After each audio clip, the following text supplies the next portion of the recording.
देखिए, जितने बच्चे क्लास 12 बायोलॉजी 2025 का पेपर देने वाले हैं उनके लिए ये वीडियो रामबाण होने वाला है। क्या होने वाला है? ये वीडियो रामबाण होने वाला है, क्योंकि आज के इस वीडियो में उनको मात्र ये 54 टॉपिक बताऊंगा और वो 54 टॉपिक को पढ़ लेते हैं तो 70 में 70 नंबर बिल्कुल पक्का हो जाएगा।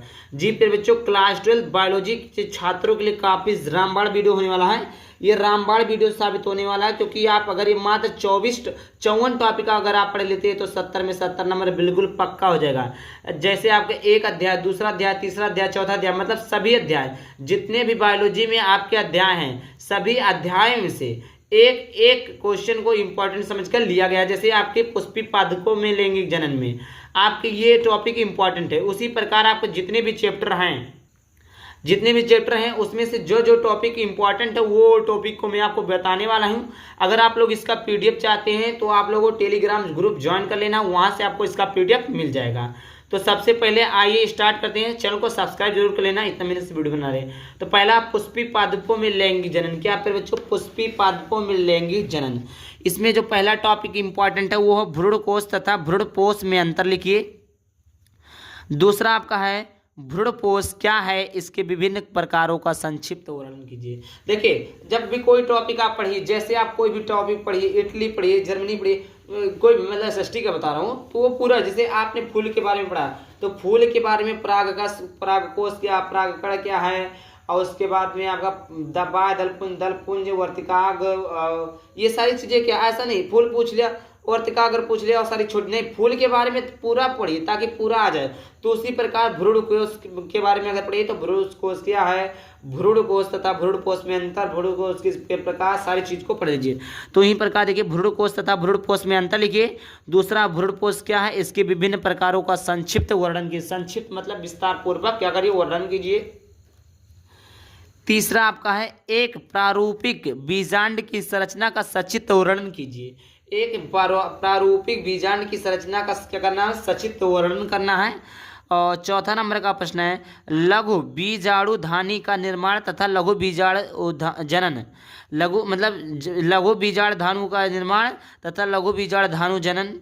और पांचवा आपका है द्विबीजपत्री भ्रूण का परिवर्धन। क्या है पांचवा बच्चों? द्विबीजपत्री भ्रूण का परिवर्धन। छठवां नंबर का प्रश्न है बीजांड का परिवर्धन तथा गुरु बीजांड जनन।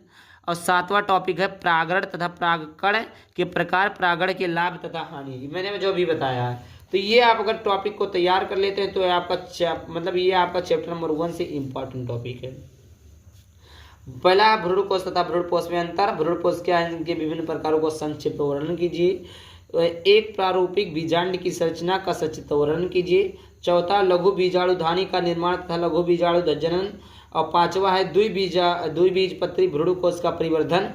छठवां है बीजांड का परिवर्धन तथा गुरु बीजाणु जनन। सातवां आपका प्रागकण के प्रकार, प्रागण के लाभ तथा हानि। आई होप आपको इतना क्लियर हो गया। इतना क्लियर हो गया हो तो आप लोग सब्सक्राइब कर लीजिए, जल्दी से सब्सक्राइब करिए, लाइक करिए और शेयर भी कर दीजिए। जल्दी से करिए तभी आगे बढ़ेंगे।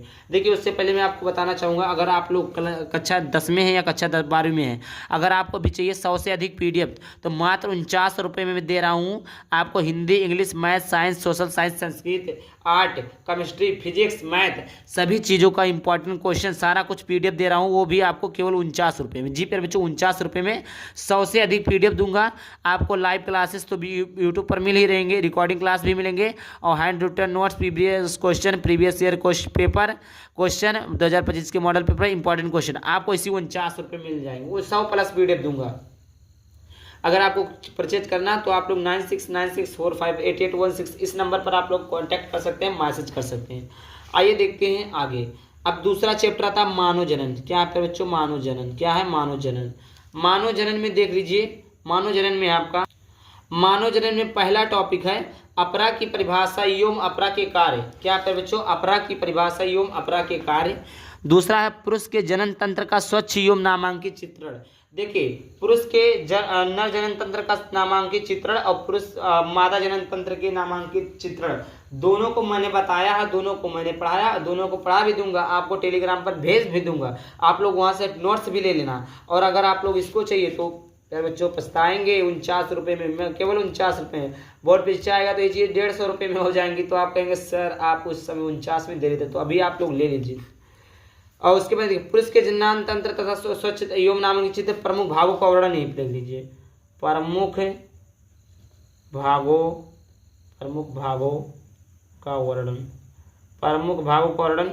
और मादा के जनन तंत्र तथा स्वच्छ एवं नामांकित चित्र बनाइए, इसके भी प्रमुख भागों का क्या करना है, वर्णन करना है। क्या करना है, प्रमुख भागों का क्या करना है फिर बच्चों, वर्णन करना है।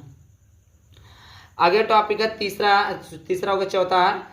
चौथा आपका यहाँ से है युग्मक जनन क्या है, नामांकित चित्र की सहायता से मानव में शुक्रजनन की प्रक्रिया का वर्णन कीजिए।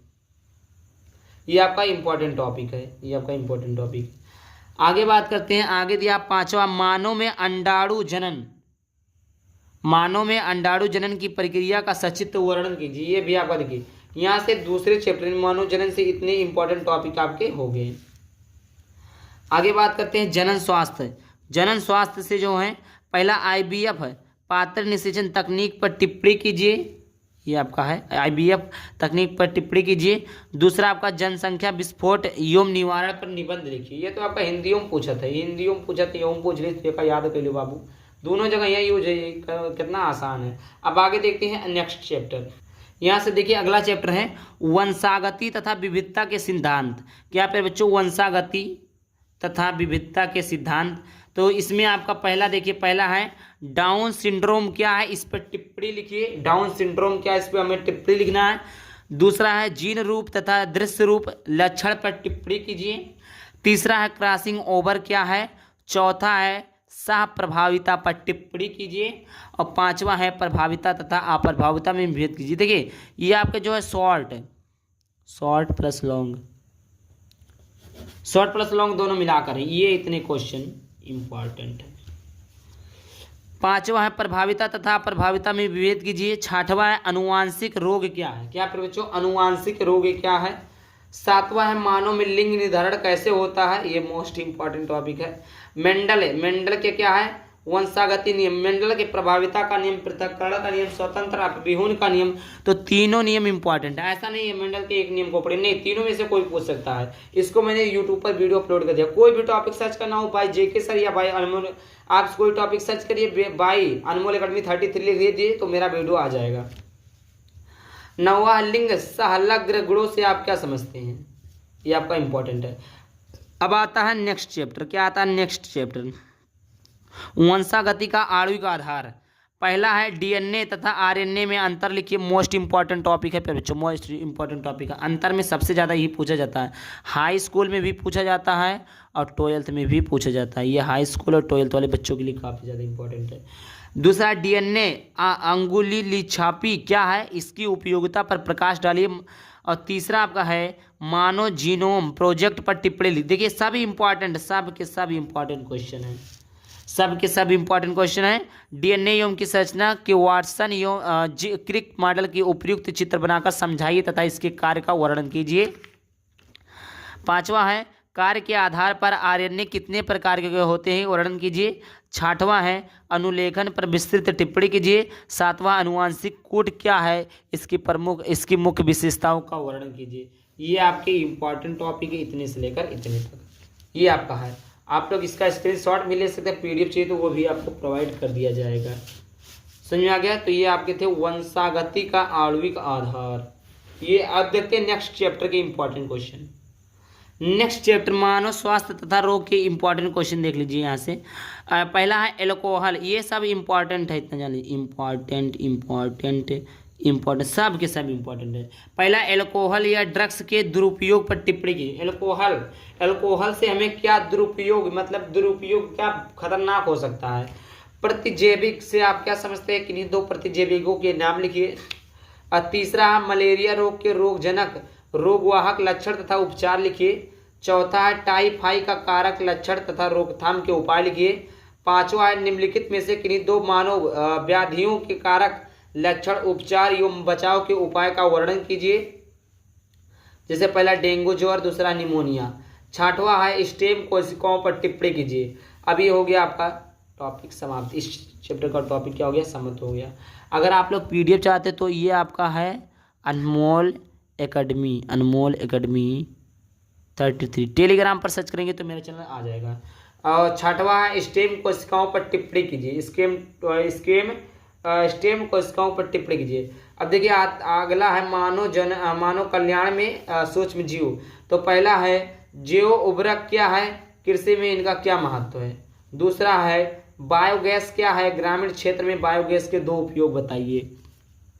ये आपके हो गए इस चैप्टर के समाप्त। अगला चैप्टर है जैव प्रौद्योगिकी सिद्धांत एवं प्रक्रम। ये आपका जैव प्रौद्योगिकी सिद्धांत एवं प्रक्रम। इसमें से पहला टॉपिक इंपॉर्टेंट है डीएनए लाइगेज पर संक्षिप्त टिप्पणी कीजिए। और दूसरा है पीसीआर पर टिप्पणी लिखिए। और तीसरा है प्लाज्मिड वेक्टर पर टिप्पणी लिखिए। ये आपका इंपॉर्टेंट टॉपिक है, ये आपका इंपॉर्टेंट है। आगे बात करते हैं जैव प्रौद्योगिकी एवं इसके उपयोग। तो पहला है जैव प्रौद्योगिकी के कृषि क्षेत्र में उपयोग लिख दिए, ये मोस्ट इंपॉर्टेंट है आपका है। दूसरा है बीटी कपास पर टिप्पणी लिखिए, ये आपका इंपॉर्टेंट है, मोस्ट इंपॉर्टेंट है। तीसरा है बायोपायरेसी पर उदाहरण से टिप्पणी लिखिए, ये भी आपका मोस्ट इंपॉर्टेंट टॉपिक है। चौथा आपका है जैव प्रौद्योगिकी का मानव स्वास्थ्य के क्षेत्र में अनुप्रयोग लिखिए, ये भी आपका मोस्ट इंपॉर्टेंट टॉपिक है। पांचवा है पुनर्संयोजक डीएनए प्रौद्योगिकी क्या है, अनुवांशिक अभियांत्रिकी के मानव हित में उच्चार अनुप्रयोग लिखिए, ये भी आपका मोस्ट इंपॉर्टेंट टॉपिक है। छठवां है मानव इंसुलिन पर टिप्पणी लिखिए, ये आपके थे इस चैप्टर के इंपॉर्टेंट टॉपिक। अब देखते हैं नेक्स्ट चैप्टर है जीव और पर्यावरण। पहला टॉपिक इंपॉर्टेंट है की स्टोन जातियों पर टिप्पणी लिखिए। दूसरा है सहोपकारिता अथवा परस्परता पर टिप्पणी लिखिए। तीसरा है सहजीविता किसे कहते हैं, उदाहरण से टिप्पणी लिखिए, ये भी आपका इस टॉपिक का है। अगला है जैव विविधता एवं संरक्षण। तो पहला है IUCN तथा WWF का पूरा नाम लिखिए। संकटग्रस्त वन्य प्राणियों से आप क्या समझते हैं, संक्षेप में वर्णन कीजिए। तप्त स्थल यानी हॉट स्पॉट पर टिप्पणी लिखिए और जैव विविधता पर की परिभाषा लिखिए। ये आपका इस चैप्टर का इंपॉर्टेंट है। ये आपका समाप्त हो गया। आप लोग लाइक कर दीजिएगा, सब्सक्राइब कर दीजिएगा, शेयर कर दीजिएगा। जय हिंद, जय भारत।